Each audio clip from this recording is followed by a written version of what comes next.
Next topic है regional synthesis. इसको relate करके देखिए, अगर हमने सुना है फोटोसिंथेसिस, तो सिंथेसिस का मतलब होता है कुछ बनाना, ठीक है, कुछ क्रिएट करना।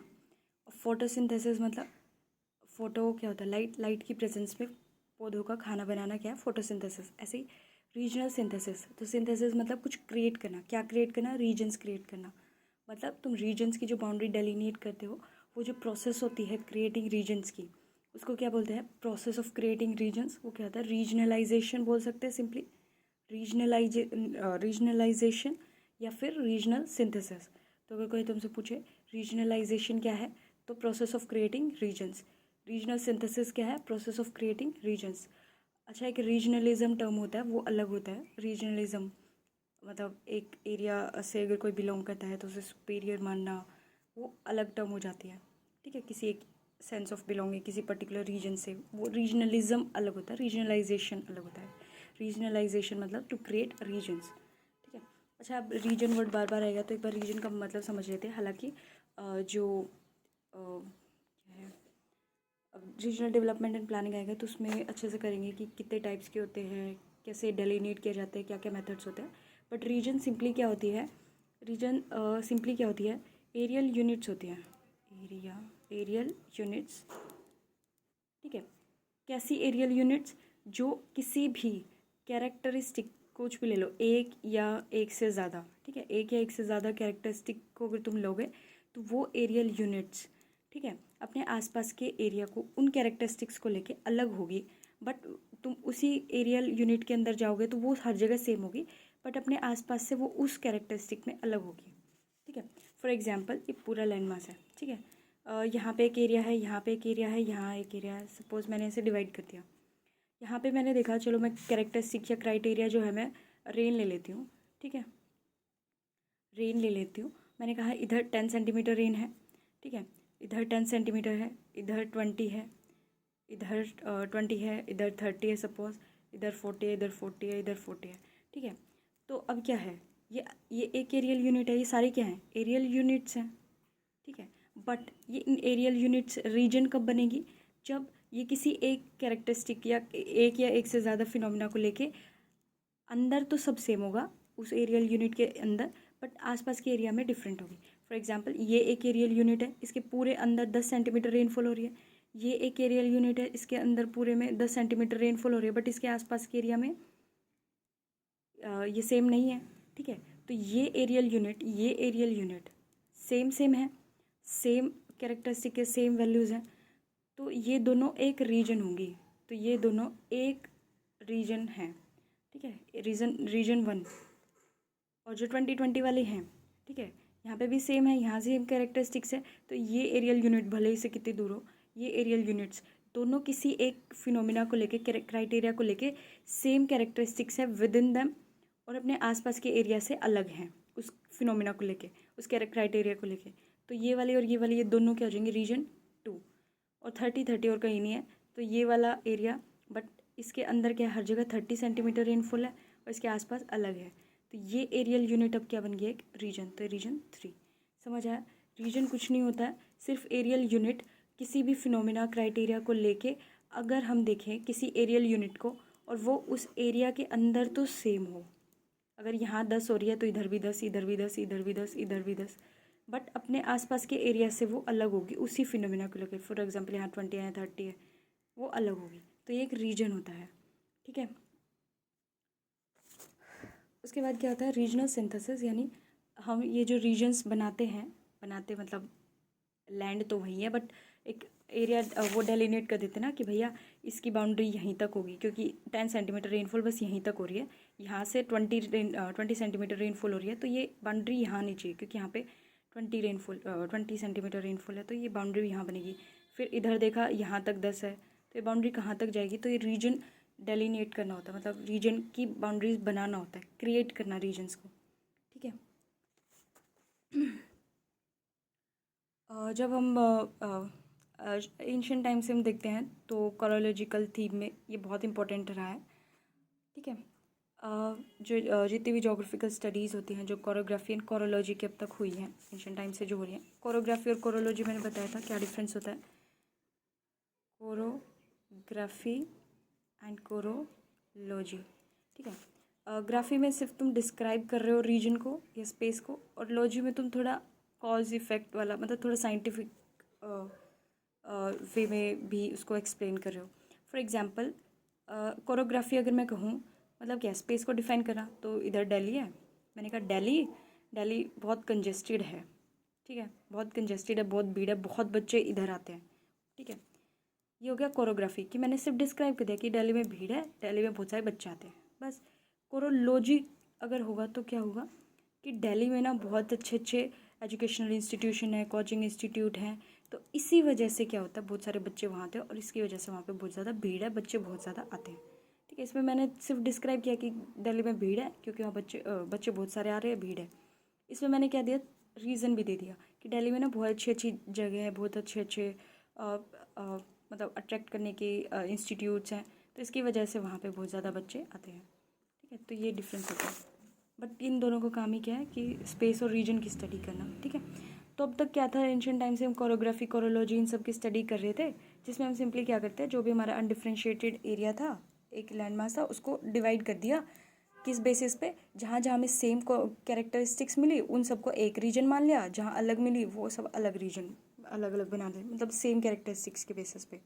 ठीक है, undifferentiated space had to be broken down into spatial and areal units. ठीक है, एरियल यूनिट्स में डिवाइड कर दिया और किसी कॉमन कैरेक्टरिस्टिक्स को लेके वो अपने आसपास के एरिया से अलग हैं। ठीक है, अब अगर हम कुछ कंट्रीब्यूशन देखें कि रीजनल सिंथेसिस में या रीजन की स्टडी से रिलेटेड कौन कौन था, तो एंशियंट टाइम से शुरू हो जाते। ग्रीक में एरिस्टोटल था, एरिस्टोटल ने क्या दिया था, जो लैटिट्यूडनल क्लाइमेटिक बेल्ट्स दी थी ना। ठीक है, 0, 30, 60, 90, ये क्या था, वोम वोम के क्या बोला था, टॉरिड, ये क्या था, टेम्परेट, और ये क्या था, फ्रिजिड, है ना। ये कोल्ड है, फ्रिजिड वाली, टेम्परेट कूल है, और ये वॉर्म है, वॉर्म कूल कोल्ड। ठीक है, या फिर टॉरिड, टेम्परेट और फ्रिजिड, ये जोन्स में डिवाइड किससे किया था, एरिस्टोटल ने। तो ये भी क्या है, जोनेशन कर दी तुमने, एक रीजन को डिवाइड कर दिया कि भैया इतने वाले रीजन में तो तुम्हें वॉर्म मिलेगा, इतने वाले रीजन में जाओगे तो तुम्हें टेम्परेट, थोड़ा सही क्लाइमेट मिलेगा, और इतने में जाओगे तो बिल्कुल कोल्ड मिलेगी। ठीक है, तो ये भी क्या है, एक तरीके से रीजनल सिंथेसिस तुमने रीजन्स में डिवाइड कर दिया है। ठीक है, उसके बाद अरब्स ने भी कोशिश की थी ऐसे ही। ठीक है, क्लाइमेट को ही क्राइटेरिया मान के, और उसको बोला जाता है, जो उन्होंने क्लाइमेट के बेसिस पे जो रीजन्स बनाए थे ना, उसको किश्वार्स बोला जाता है। ठीक है, एरिस्टोटल ने दिया था लैटिट्यूडनल क्लाइमेटिक बेल्ट। ठीक है, जो बेसिकली स्टार्ट हो जाती है। उसके बाद क्या था, एज ऑफ एक्सप्लोरेशन में भी हमें ट्रेडिशन देखने को मिलता है। उसके बाद कुछ इंपॉर्टेंट नाम आते हैं, रिटर, रिटर हमने पढ़ा था, रिटर भी रीजनल स्टडीज़, रीजनल जोग्राफी को फेवर करता था, रीजन्स की स्टडी में बिलीव रखता था। रिच्टहोफन, हिटनर, तो ये कुछ नाम है जो रीजन की स्टडी से रिलेटेड होंगे। ठीक है, मतलब रीजनल जोग्राफी के फेवर में कौन कौन था, अरिस्टोटल, अरब्स थे, रिटर, रिच्टहोफन, हिटनर। ठीक है, इन सब ने जो है इसे फेवर किया था। उसके बाद वही बता रखा है कि रीजनल सिंथेसिस क्या होता है कि यूनिकनेस ऑफ एरियल यूनिट्स, जब हम एरियल यूनिट्स की यूनिकनेस की स्टडी करें, मतलब उस एरियल यूनिट में वो चीज़ कॉमन है बट आसपास के एरिया में वो चीज़ सेम नहीं है, तो वो रीजन्स बन जाते हैं। उनकी स्टडी जो है वो एक जोग्राफर की मेन, हमेशा से एंशियंट टाइम से अगर हम देखें तो वो रीजन की स्टडी करता था, तो उसका मेन कॉर जो था इंक्वायरी का, स्टडी का, वो यही था, रीजन की स्टडी करना। ठीक है, उसके बाद फ्रेंच स्कूल में विडाल डिलावलाश ने भी पेस का कंसेप्ट दिया था ना, रीजन्स की स्टडी दी थी। ठीक है, और कार्लो सावर भी, जब हम देखते हैं, ये अमेरिका का था। इसका आप बिल्कुल ध्यान रखना है कि सावर ने कल्चरल लैंडस्केप दिया था। ठीक है, मतलब कल्चरल लैंडस्केप, इसने क्या बोला था कि जैसे लैंडस्केप है पूरा, पहले क्या था, फॉरेस्ट थे, ठीक है, नदियाँ बह रही थी, पहाड़ थे। ठीक है, ये एक नेचुरल लैंडस्केप था, नेचर ने जो दिया था नेचुरल लैंडस्केप। फिर इंसान के पास टेक्नोलॉजी और जो भी आया, इंसान ने क्या किया, उसको चेंज कर दिया, इधर अपना एग्रीकल्चर शुरू कर दी। ठीक है, इधर नदियों पे बांध बना दिया, इधर पहाड़ों को काट के रास्ते बना दिए, तो ये क्या भी है, नेचुरल लैंडस्केप किस में चेंज हो गया, कल्चरल लैंडस्केप में। ठीक है, तो ये कंसेप्ट किसे दिया था, सावर ने। तो ये सारे कंसेप्ट किसे फेवर कर रहे हैं, अच्छा सॉरी, सावर और जो ब्लाश है, इन्होंने ये भी कहीं ना कहीं जो है वो इडियोग्राफी के रीजनल स्टडीज़ के फेवर में थे। ठीक है, और कार्लो सावर का ये इंपॉर्टेंट याद रखना, कल्चरल लैंडस्केप दिया था उसने। उसके बाद जो एक्ट ऑफ सिंथेसाइजिंग है या क्रिएटिंग रीजन्स है, जिसे हम रीजनल सिंथेसिस बोलते हैं। इससे दो तरीके के रीजन्स होते हैं, वो बाद में भी हम करेंगे, बट इसमें मेन रीजन्स दो टाइप के होते हैं।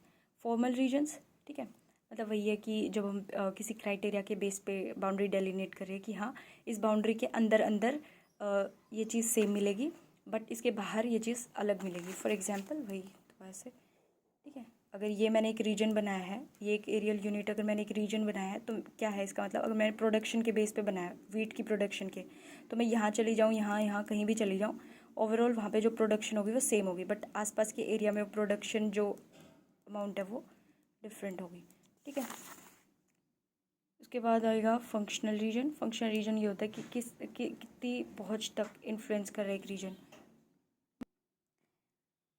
ठीक है। जब फंक्शनल रीजन क्या था, फॉर एग्जांपल ये एक पॉइंट है और हमने देखा कि ये पॉइंट इधर इतनी दूर, ठीक है, इधर तक अपनी इन्फ्लुएंस कर रहा है, तो ये मैंने एक बाउंड्री बना दी। तो ये इस तरीके का जो रीजन होता है वो होता है हमारा फंक्शनल रीजन, मतलब जो कहाँ तक कितने एरिया तक उसका जो फंक्शनल इन्फ्लुएंस उसका देखने को मिल रहा है, तो ये होता है एक फंक्शनल रीजन, ठीक है। ये आएगा बाद में, बट समझ आया रीजन क्या होता है, रीजन, ठीक है। उसके बाद क्या है, अच्छा रीजनल स्टडीज़ ये क्या है, डिस्क्रिप्टिव और रेडियोग्राफिक अप्रोच है कि हम यूनिकनेस की स्टडी कर रहे हैं, और ये इनिशियली और ओरिजिनली ऐसे ही स्टडी जो थी जोग्राफी इसी को स्टडी करती थी ओरिजिनली, ठीक है। उसके बाद क्या आता है, यहाँ पे दे रखा है, इसमें क्या होता है, दोबारा से डेफिनेशन ही दे रखी है कि ह्यूज स्पेस को हम ब्रेक करते हैं स्मॉलर यूनिट्स में, और ऐसे ही तोड़ लेते हैं स्मॉलर यूनिट्स में, नहीं, किसी कॉमन कैरेक्टरिस्टिक या क्राइटेरिया को लेके कि ये जो यूनिट मैंने तोड़ी है, ये जो अलग से मैंने एरिया अलग बाउंड्री बना दी है, ये अपने अंदर इस एरिया के अंदर सेम किसी फिनोमिना क्राइटेरिया जो मैंने लिया है उसको लेके ये पूरा सेम है, ठीक है, और आसपास से अलग है, ठीक है। उसके बाद वेरेनियस ने भी जो है बहुत उन्होंने भी जो है इंडिविजुअल रीजन की स्टडी के लिए उन्होंने क्या टर्म दी थी, स्पेशल जोग्राफी, स्पेलिंग देख लेना, स्पेशल जोग्राफी, ठीक है, मतलब हर एक रीजन को स्पेशली स्टडी करे, जो यूनिकनेस की स्टडी करे, रीजन की स्टडी करे इंडिविजुअली। तो वेरेनियस भी इसी के वेरेनियस ने भी इसके बारे में बताया था, स्पेशल जोग्राफी के नाम से, या रीजनल जोग्राफी हम कहते हैं, ठीक है। उसके बाद वही है कि बहुत सारे जब हम क्लासीफाई करते हैं तो हम बहुत सारे क्राइटेरिया ले सकते हैं, हम इकोनॉमिक वहाँ की कैसी है, सोशो कल्चरल, क्लाइमेटिक, फिजियोग्राफिक, अलग अलग क्राइटेरिया हम ले सकते हैं। जैसे कॉपेन ने क्या किया था, पूरा मैप था, पूरी लैंडमार्क थी, उसको क्या कर दिया, अलग अलग क्लाइमेटिक रीजन्स में डिवाइड कर दिया कि अच्छा भैया इस वाले रीजन में तुम्हें मानसून क्लाइमेट मिलेगा, इस वाले रीजन में कहीं पे भी जाओ तुम्हें मेडिटेरेनियन क्लाइमेट मिलेगा, इस वाले में जाओगे तुम्हें सवाना टाइप ऑफ क्लाइमेट मिलेगा। तो उन्होंने क्या किया, अलग अलग क्लाइमेटिक रीजन्स में डिवाइड कर दिया। जैसे विटलेसी ने भी किया था, एग्रीकल्चरल रीजन्स दिए थे उसने कि इस वाले रीजन में कैसी एग्रीकल्चर होती है, इसमें मिक्सड होती है, इसमें प्राइमरी, इसमें इंटेंसिव, इस तरीके से सबसिस्टेंस, ठीक है, ऐसे उन्होंने डिवाइड किया था, ठीक है। उसके बाद कंटेम्प्रेरी रेलिवेंस यही होती है कि रीजनल स्टडीज़ जो है, अगर तुम रीजन्स में डिवाइड कर देते हो एक बड़े लैंडमार्क्स को, ठीक है, और फिर रीजन्स की स्टडी करोगे तो चीज़ें समझ आती है, और अच्छे से पॉलिसीज़ बनाने में, इम्प्लीमेंटेशन में वो भी सही होती है, क्योंकि एक रीजन है मतलब उस पूरे एरिया में वो जो भी कॉमन क्राइटेरिया लिया वो सेम है।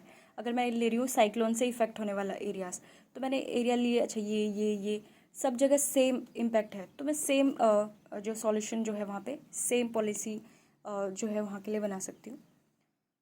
उसके बाद जोनेशन वगैरह करने में काम आता है, हज़ार्ड मैपिंग जो होती है कितनी इंपॉर्टेंट है, ठीक है, रीजनल डेवलपमेंट एंड प्लानिंग। अच्छा, हज़ार्ड जोनेशन में जैसे हमारा अर्थक्वेक का मैप बना हुआ है, ठीक है, कि फॉर एग्जांपल जैसे हम देखते हैं, थोड़ा गंदा सा बना रही हूँ, ठीक है, तो माउंटेन वाला ये वाला भैया ये हमारा जोन 5 हो गया, ठीक है, क्योंकि यहाँ पे बहुत सेम इंटेंसिटी के मतलब हाई इंटेंसिटी के अर्थक्वेक आते हैं, तो मैंने इसको और इसको एक रीजन बना दिया इसको, और क्योंकि सेम ही इंटेंसिटी के हैं, सेम मैग्नीट्यूड के हैं, तो अच्छा ये रीजन एक रीजन हो गया, इसको जोन 5 दे दिया, ठीक है, इधर वाले को अलग दे दिया, इधर वाले को अलग दे दिया, ठीक है, समझ आया, मतलब मैंने अलग अलग रीजन्स में डिवाइड कर दिया, अलग अलग जोन्स बना दिए। तो तो ये था regional synthesis. Regional synthesis simply क्या होता है, वो प्रोसेस जिसकी हेल्प से हम रीजन्स बनाते हैं। रीजन्स बनाते हैं मतलब जो भी हमारा एरिया है, जो भी हमारा लैंड मास है, उसको हम एरियल यूनिट्स में तोड़ते हैं और किसी से कॉमन क्राइटेरिया को लेके उनको रीजन्स में कन्वर्ट कर देते हैं, उनकी बाउंड्रीज डेलिनेट कर देते हैं कि इस बाउंड्री के अंदर वो चीज़ सब जगह सेम है, बट आसपास के एरियाज़ में वो चीज़ सेम नहीं है। इसी प्रोसेस को बोलते हैं रीजनल सिंथेसिस या रीजनलाइजेशन। तो आगे से कोई पूछे रीजनलाइजेशन क्या है, रीजनल सिंथेसिस क्या है, तो कुछ नहीं है, वो प्रोसेस जिसमें हम रीजन्स क्रिएट करते हैं, रीजन्स की बाउंड्री क्रिएट करते हैं जो हमें फ़ायदा देती है पॉलिसी मेकिंग में, या फिर आगे कोई भी हमें काम करना है, वहाँ पे प्लानिंग वगैरह करनी है, जोनेशन करनी है, ठीक है, उन सब में ये हेल्प करती है।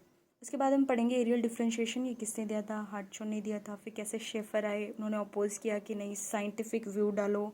फिर कैसे हार्टशॉ का और शेफर का डिबेट चलेगा आपस में राइटिंग्स के थ्रू कि नहीं ये होना चाहिए, ये होना चाहिए। तो कैसे दोनों का डिबेट चलेगा, कौन जीतेगा, कैसे ज्योग्राफी साइंटिफिक बनेगी, क्यूआर कैसे आएगा, तो ये सब आगे आएगा।